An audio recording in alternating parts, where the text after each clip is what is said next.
The English Standard Version. Matthew chapter 23 verses 1 through 39. 7 Woes to the Scribes and Pharisees. Then Jesus said to the crowds and to his disciples, "The scribes and the Pharisees sit on Moses' seat, so practice and observe whatever they tell you, but not what they do. For they preach, but do not practice. They tie up heavy burdens, hard to bear, and lay them on people's shoulders, but they themselves are not willing to move them with their own fingers. They do all their deeds to be seen by others. For they make their phylacteries broad and their fringes long, and they love the place of honor at feasts and the best seats in the synagogues and greetings in the marketplaces and being called rabbi by others. But you are not to be called rabbi, for you have one teacher, and you are all brothers. And call no man your father on earth, for you have one Father, who is in heaven. Neither be called instructors, for you have one instructor, the Christ. The greatest among you shall be your servant. Whoever exalts himself will be humbled, and whoever humbles himself will be exalted. But woe to you, scribes, Pharisees, and hypocrites, for you shut the kingdom of heaven in people's faces. For you neither enter yourselves nor allow those who would enter to go in. Woe to you, scribes and Pharisees, hypocrites! For you travel across sea and land to make a single proselyte, and when he becomes a proselyte, you make him twice as much a child of hell as yourselves. Woe to you, blind guides, who say, if anyone swears by the temple, it is nothing, but if anyone swears by the gold of the temple, he is bound by his oath. You blind fools!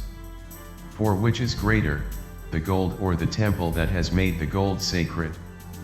And you say, if anyone swears by the altar, it is nothing, but if anyone swears by the gift that is on the altar, he is bound by his oath.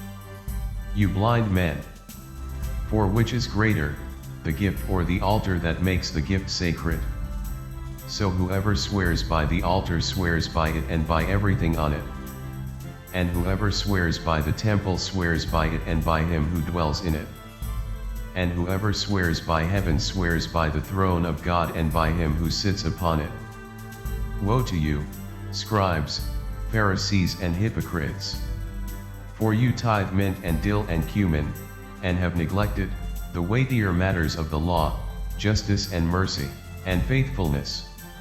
These you ought to have done, without neglecting the others. You blind guides, straining out a gnat and swallowing a camel. Woe to you, scribes, Pharisees, and hypocrites! For you clean the outside of the cup and the plate, but inside they are full of greed and self-indulgence. You blind Pharisee! First clean the inside of the cup and the plate, that the outside also may be clean. Woe to you, scribes, Pharisees, and hypocrites! For you are like whitewashed tombs, which outwardly appear beautiful, but within are full of dead people's bones and all uncleanness. So you also outwardly appear righteous to others, but within you are full of hypocrisy and lawlessness. Woe to you, scribes, Pharisees, and hypocrites! For you build the tombs of the prophets and decorate the monuments of the righteous, saying, if we had lived in the days of our fathers, we would not have taken part with them in shedding the blood of the prophets. Thus you witness against yourselves that you are sons of those who murdered the prophets. Should you not first fill up to the measure of your fathers? You serpents, you brood of vipers, how are you to escape being sentenced to hell? Therefore I send you prophets and wise men and scribes, some of whom you will kill and crucify, and some you will flog in your synagogues and persecute from town to town, so that on you may come all the righteous blood shed on earth, from the blood of innocent Abel to the blood of Zechariah the son of Berechiah, whom you murdered between the sanctuary and the altar. Truly, I say to you, all these things will come upon this generation. Lament over Jerusalem, O Jerusalem, Jerusalem, the city that kills the prophets and stones those who are sent to it. How often would I have gathered your children together as a hen gathers her brood under her wings, and you would not. See, your house is left to you desolate. For I tell you, you will not see me again, until you say, Blessed is he who comes in the name of the Lord. I'm Michael Davis. Please subscribe and thank you for watching and listening to Bible Chapters. God bless you.